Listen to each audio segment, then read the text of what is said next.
Good evening and welcome to the Job Search Solution radio program where we talk about looking for a job, changing jobs, changing careers, hiring. And as always, we begin with a prayer. Dear God, grant us thy peace and thy mercy, thy will be done.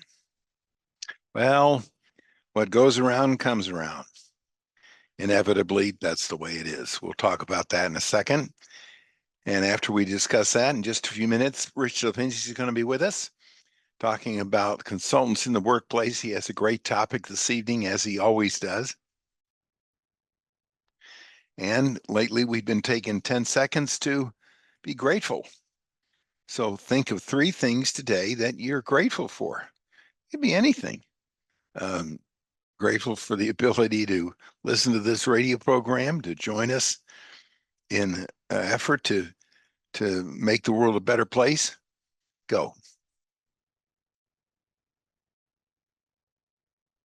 You can't be unhappy when you're grateful. It just can't be. So what goes around comes around. Oof. Inevitably, it shows up either sooner or later. Annie. Annie was a great candidate. Annie is a really good candidate. Annie has really good skills. Annie has a real good track record. Annie has 4 years at her last company. She has a great skill, great track record. She needs to leave where she's at because they're having economic problems.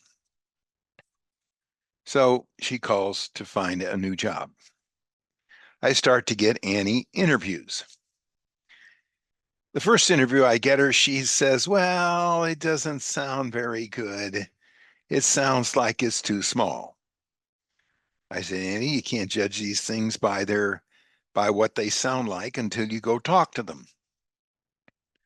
Because hiring is a personal thing. It's a personality issue as much as it is anything else. No, I can't do that. It's too small. I need a bigger company. Annie, you really need to go on the interview, at least talk to them to find out. No, I'm not going to do that. Okay. All right. So Annie goes on the second interview. She likes what she sees in the company, and the company likes her, and they want to have Annie back. Well, Annie lives in Fort Worth, and she has to go to Dallas to go to the second interview. She says, I just can't take the time to do that. I just can't take a whole day, half a day off. My company will find out that I'm looking for a job. I can't take a half a day off. But Annie, that's part of the deal. Well, it's the kind of company I really want to go to work for, but I can't take the time off and I can't go. I'll rearrange it. I'll do it the next week. So she rearranges the group interview for the next week. And after the initial interview, now 2 weeks have gone by before she's going to go on the group interview, which is going to be the deciding interview. She has two interviews in between. One of them she likes, but doesn't get back to the hiring authority soon enough. He expected her to get back to him right after the initial interview, and she doesn't. She waits 2 or 3 days, and it's because she's so busy doing what she's doing. She can't do that. And the other outfit that she interviewed with in between time, she just blew off. She just didn't get back to him, nothing, did nothing. Why did you do that, Annie? Well, I just didn't like them and they aren't going to be for me and aren't going to be for them.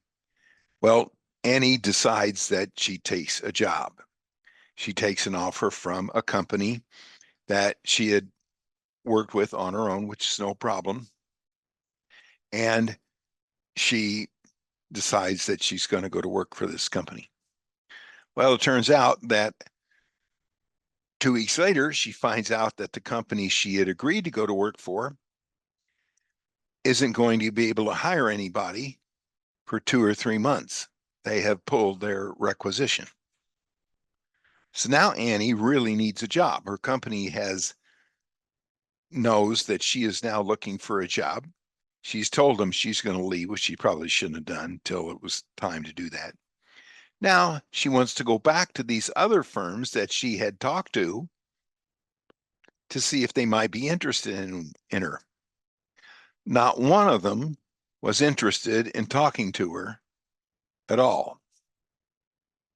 The first company that was really a solid one, the one that she couldn't show up to the group interview for because she had to take time off, is an excellent company, probably one of the best companies around.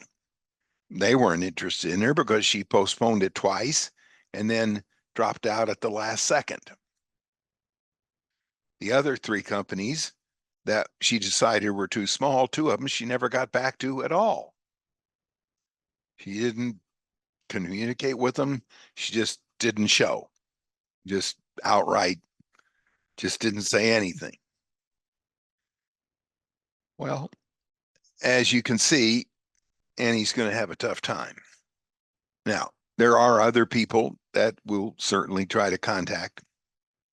Some of these were my organizations that I put her in touch with. A couple of them were not. But now Annie's really in a pickle. Her company is aware that she's looking for a job. She's on the outs with them. She needs to find a job. Four organizations are not interested in her anymore because she blew them off, and she's suffering the repercussions of what goes around comes around. Never burn your bridges. You never know who you're going to need to talk to. You never know who you're going to need next time. You never know who you're going to need down the road. Treat everybody the way you would want to be treated. You just don't know what's going to come about and how it's going to come about. And you treat everybody respectfully and nicely. Get back to people. If you don't want to go to work for them, that's fine. They understand. But be gracious about it. Be smart about it. Don't burn your bridges. It might come back to haunt you. All right, we're going to take a short break. Stay tuned. This is Tony Bashir with the Job Search Solution.